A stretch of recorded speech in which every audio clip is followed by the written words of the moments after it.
So wanted to have you guys both react to this theologization maybe of the political. Let's take a look at something that this guy, Gad Saad, he was one of these kind of new atheists, had to say. He thinks that the problem is Islam. And here's his tweet.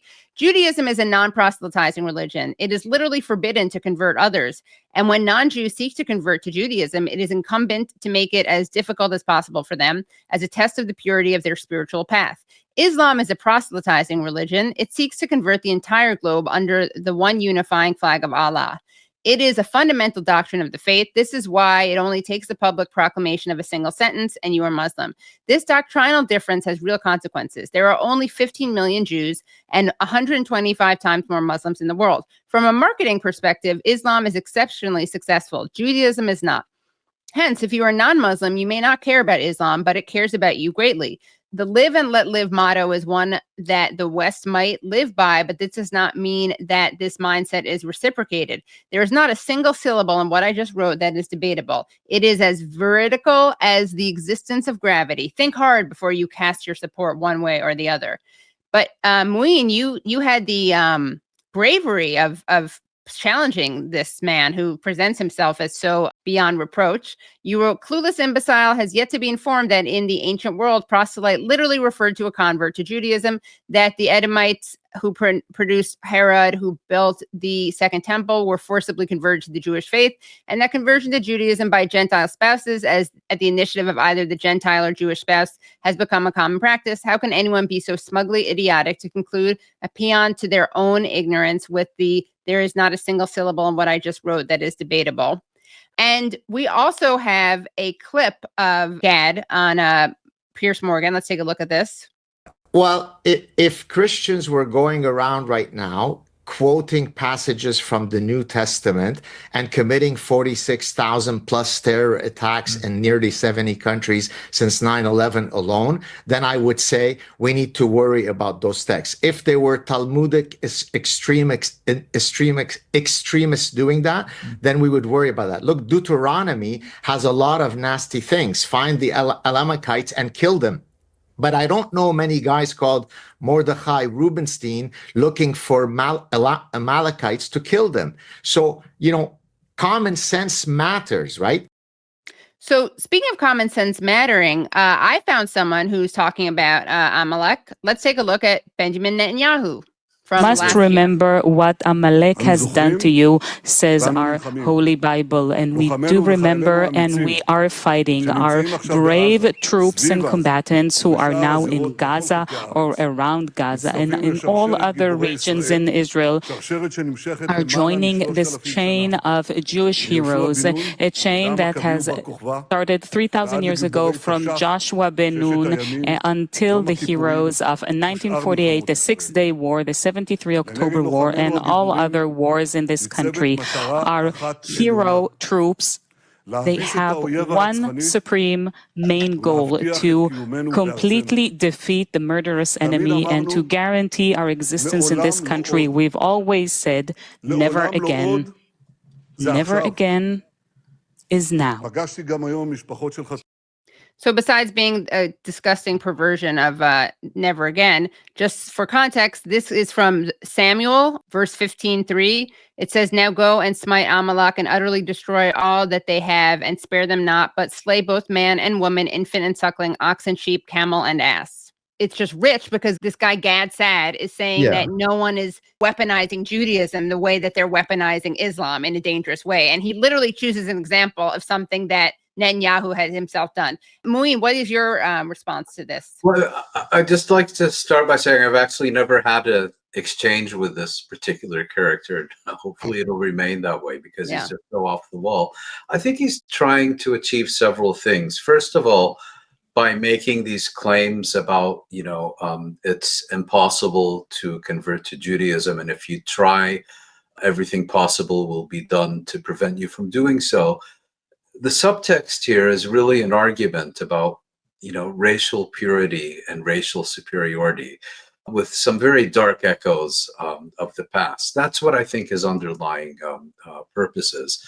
The second one, that video clip you showed, And this is something I think he has in common with a lot of his far-right new atheist friends, basically making the argument that if you profess to be a Muslim and you're not a terrorist, you're misinterpreting your religion and not practicing it properly. In other words, you can't be a good Muslim unless you conform to all their diabolical stereotypes and tropes about what a Muslim is and is supposed to be. And then, you know, for someone who's an atheist, and quite a few of the other new atheists share this with him, for some reason, Islam is a uniquely evil religion, whereas when you talk about Christianity or Judaism or others, they seem to be much more benign, because anything unpleasant in their religious texts and so on, yeah, well, that was a few thousand years ago, and their followers aren't practicing it 24/7 the way these rampaging Muslim mobs are. And I think the comment of, you know, I've never seen a Mordecai Rubinstein make a reference to the Amalekites demonstrates that. And that's on that side. Then, of course, also you have people trying to ascribe all the evils of Zionism to the Jewish religion, not understanding, as I think Rabbi Shapiro just explained, you know, Judaism is a religion, Zionism is a political ideology, it's a political program, it's a nationalist movement.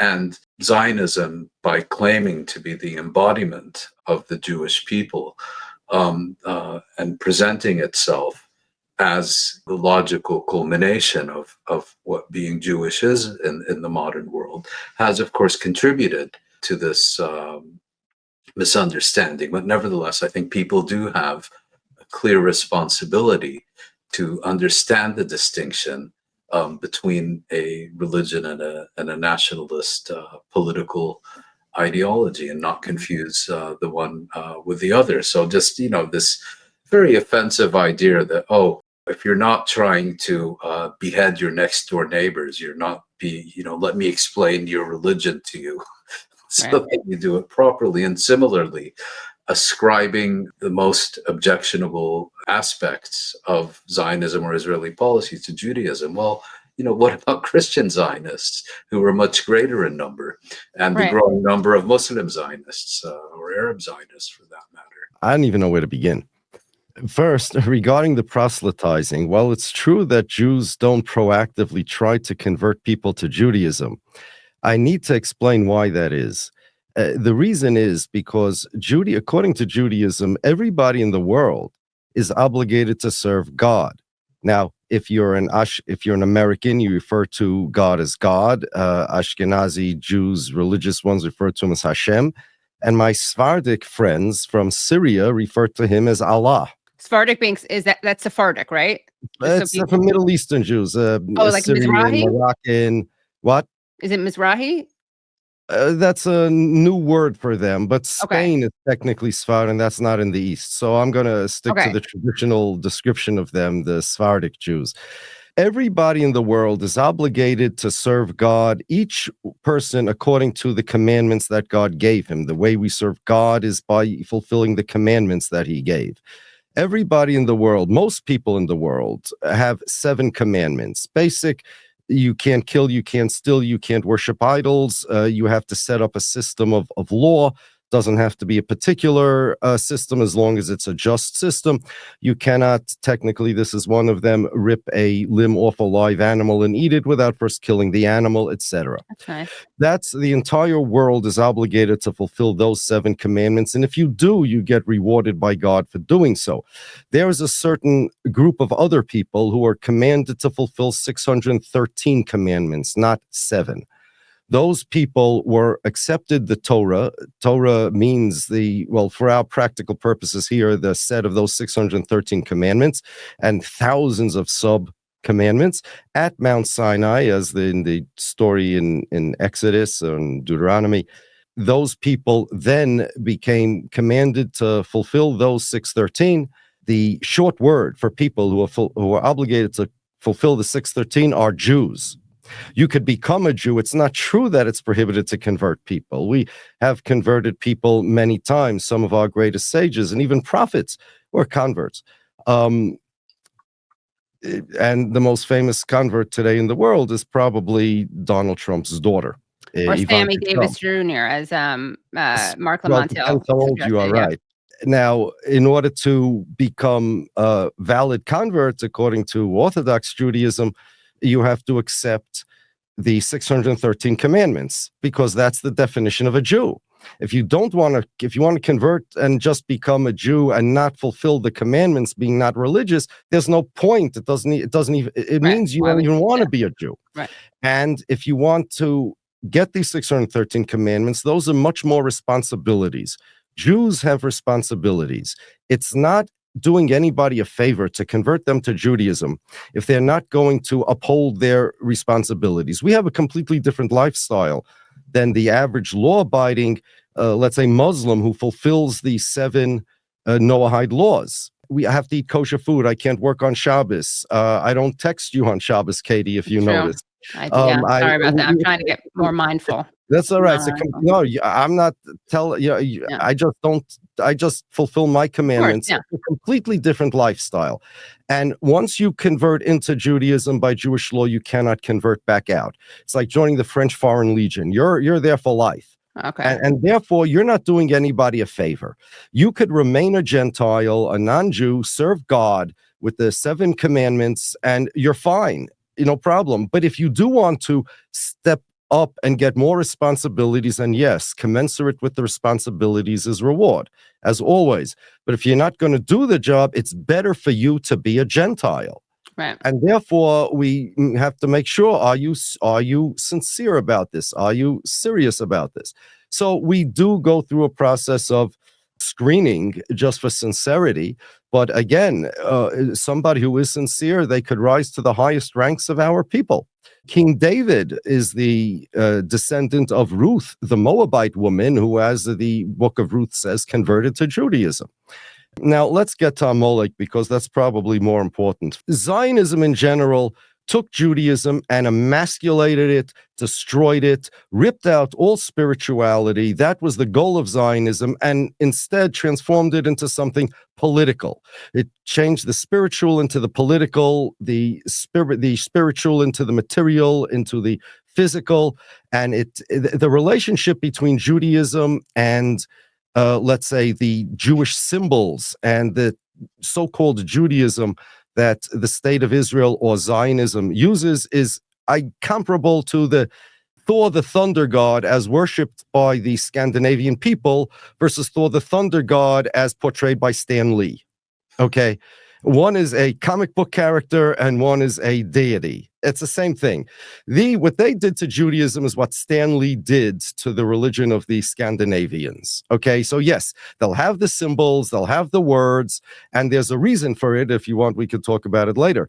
But it bears no more resemblance to Judaism except in name only, like Stan Lee to the Scandinavians. Now, as far as Amalek is concerned, okay, Amalek in the Bible is a certain type of people. In particular, in the book of Genesis, it explains where they came from.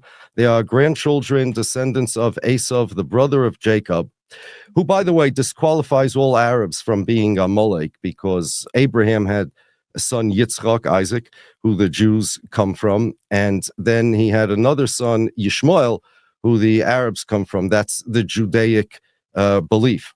And the Amalek, they come from Yitzchak, but Yitzchak had 2 sons, Yaakov and Esau. Yaakov, my namesake. The Jews come from there. And Esau, a whole bunch of people come from. One of them is Amalek. So if you are a descendant of Yishmael, you're not an Amalek. But the Amaleks are, in our theology, evil incarnate. God, who created the world, basically says they're not even human beings for all practical purposes. They're incorrigibly evil. If this was another religion, by way of analogy, you'd say they're demons in human form or something like that. And only when God said to kill them, so he killed them. You're not even killing human beings. You're killing you're killing literally, like the incarnation of evil.